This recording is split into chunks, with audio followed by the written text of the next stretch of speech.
नमस्कार, आप देख रहे हैं प्राइम टीवी और मैं हूं आपके साथ अनन्या मिश्रा। बहते बहते सागर में समाना नदियों की नियति है, तो स्वयं सागर को नदियों में समाहित होना ही कुंभ है। आस्था, संस्कृति और एकता का संगम महाकुंभ मेला 2025 की शुरुआत कल पौष पूर्णिमा से हो चुकी है। हिंदू धर्म में प्रयागराज में आयोजित होने वाले महाकुंभ का विशेष धार्मिक और आध्यात्मिक दृष्टिकोण है। यहाँ गंगा, यमुना और सरस्वती नदियों का संगम होता है, जिसे त्रिवेणी संगम कहा जाता है।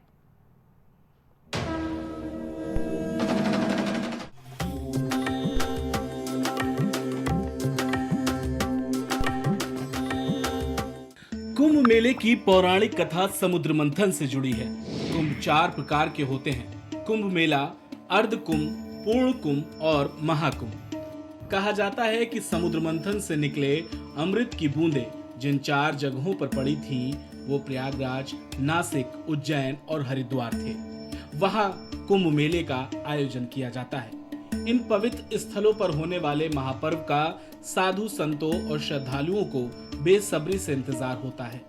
कहते हैं महाकुंभ में त्रिवेणी घाट पर स्नान करने से व्यक्ति को जीवन के समस्त पापों से मुक्ति मिल जाती है, जिससे आत्मा और शरीर दोनों ही शुद्ध हो जाते हैं। इसके साथ ही बता दें कि हाल ही में उत्तर प्रदेश के मुख्यमंत्री योगी आदित्यनाथ ने शाही स्नान का नाम बदलकर अमृत स्नान और नगर प्रवेश कर दिया है।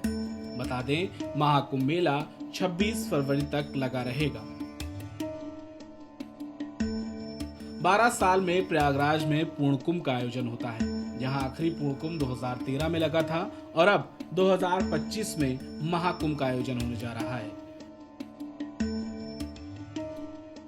दरअसल 12 पूर्ण कुंभ के बाद लगता है महाकुंभ। हर 12 साल में लगता है पूर्ण कुंभ। 144 वर्ष बाद लगने जा रहा है महाकुंभ। 2025 में बना ये महासंयोग। इस तरह से 144 वर्ष में एक बार महाकुंभ होता है। अब प्रश्न उठता है कि क्या प्रयागराज में 2025 में लगने जा रहा कुंभ पूर्ण कुंभ है या फिर महाकुंभ? तो आपको बता दें कि ये 144 वर्ष बाद लग रहा है, ऐसे में ये महाकुंभ है। कुंभ का पहला अमृत स्नान 14 जनवरी को मकर संक्रांति के दिन है। इसके साथ ही 2 अन्य दिन भी स्नान है, यानी कि 14 जनवरी 2025 मकर संक्रांति में, 29 जनवरी 2025 मौनी अमावस्या के दिन, 3 फरवरी 2025 बसंत पंचमी के दिन। महाकुंभ में शाही स्नान के कुछ खास नियमों का पालन किया जाता है। महाकुंभ में सबसे पहले नागा साधु स्नान करते हैं। नागा साधुओं को स्नान करने की प्राथमिकता सदियों से चली आ रही है। इसके पीछे एक धार्मिक मान्यता है। इसके अलावा गृहस्थ जीवन जीने वाले लोगों के लिए महाकुंभ में स्नान के नियम कुछ अलग हैं।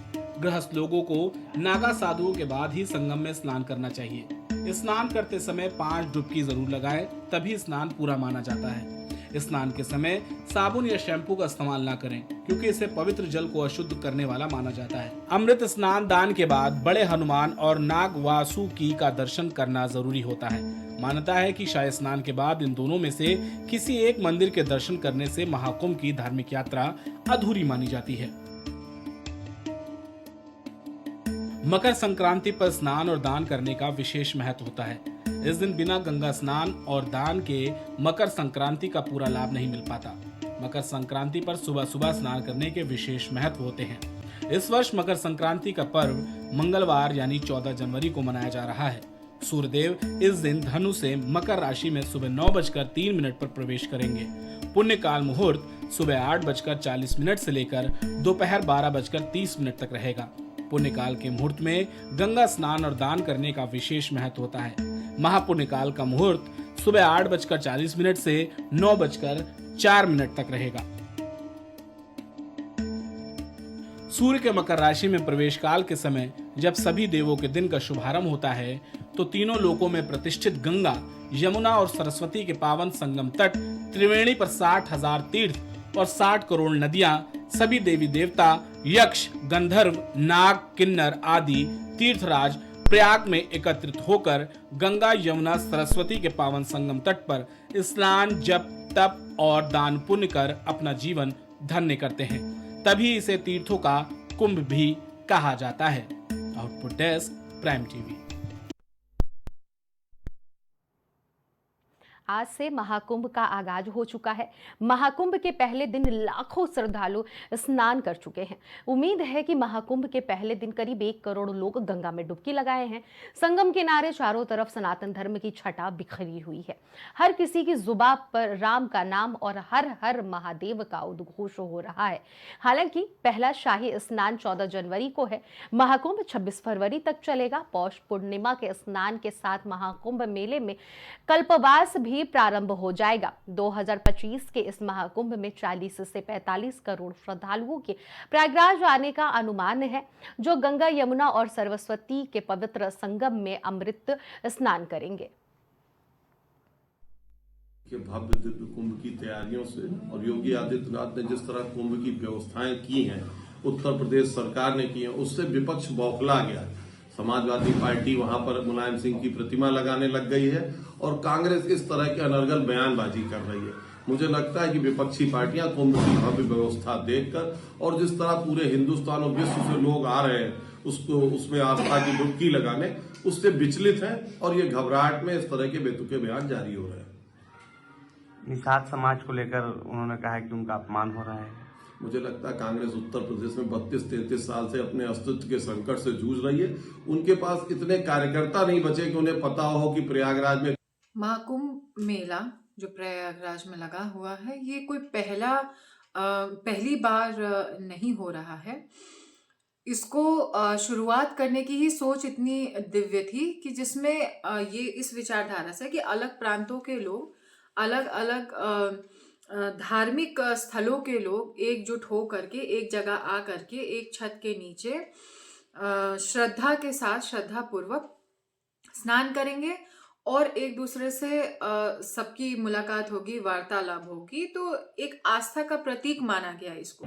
आस्था के इस महापर्व पर मैं देश के और प्रदेश के सभी लोगों को इसकी बधाई देना चाहूंगी, क्योंकि ये लगातार हम जब से बचपन से देखते चले आ रहे हैं कि कुंभ में स्नान करने का सौभाग्य जिन्हें भी प्राप्त होता है, उनके ऊपर भगवान की असीम कृपा रहती है। और मुझे लगता है कि ये वर्षों से जो रीति चली आई है, जो हमारी संस्कृति चली आई है, ये उसी का हिस्सा है। परंतु आज जिस तरह से कुंभ के एरिया में जिस तरह से निषाद समाज को बहिष्कृत किया जा रहा है, वो अपने आप में एक सवालिया निशान है कि सरकार किस तरीके से उन लोगों को अलग थलग करना चाहती है। मैं समझती हूँ कि उस पर सरकार को विशेष ध्यान देना चाहिए। हमारे अपने लोगों को, हमारे अपने निषाद समाज के लोगों को जिस तरह से जो स्थान मिलना चाहिए वो दिया जाना चाहिए। नमस्कार सभी देशवासियों को, प्रदेशवासियों को महाकुंभ के इस पावन अवसर पर बहुत बहुत बधाई और बहुत बहुत शुभकामनाएं। हर साल की तरह इस बार भी आम आदमी पार्टी की ओर से आप सेवा दल शिविर प्रयागराज में लगाया गया है।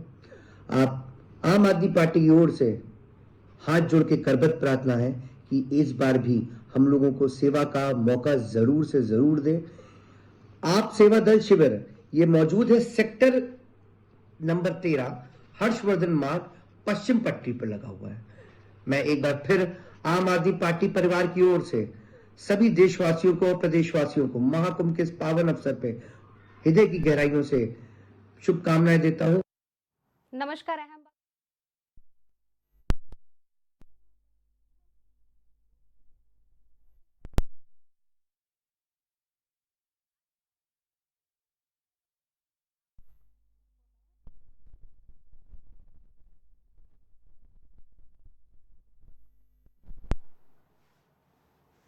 तो वही खबर की अहम बात यह है कि सरकार ने इस महाकुंभ के लिए जीतोड़ मेहनत की है। साथ ही साथ प्रशासन ने भी इस महाकुंभ के लिए इस दिन रात एक कर दिया है। सरकार ने इस महाकुंभ आयोजन के लिए कोई कोर कसर नहीं छोड़ी है।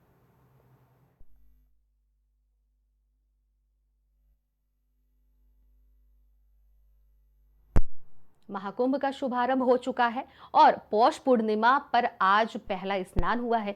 भक्तों पर हेलीकॉप्टर से 20 क्विंटल फूलों की वर्षा भी की गई है। महाकुंभ 144 साल में दुर्लभ खगोलीय संयोग में हो रहा है।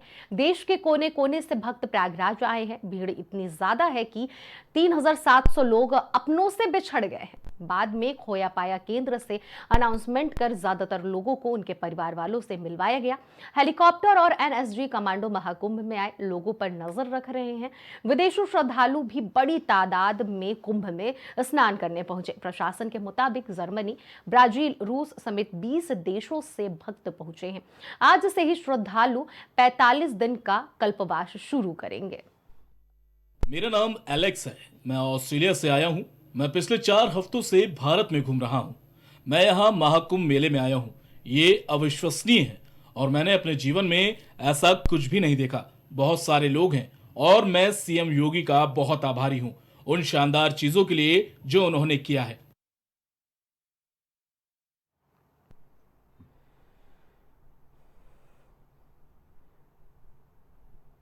खबर की अहम बात यह है कि जहां एक तरफ हमारे देश के सियासतदान महाकुंभ पर सियासत कर रहे हैं, तो वहीं विदेशों से आए मेहमान यहां के इंतजाम की तारीफें करते नहीं थक रहे हैं।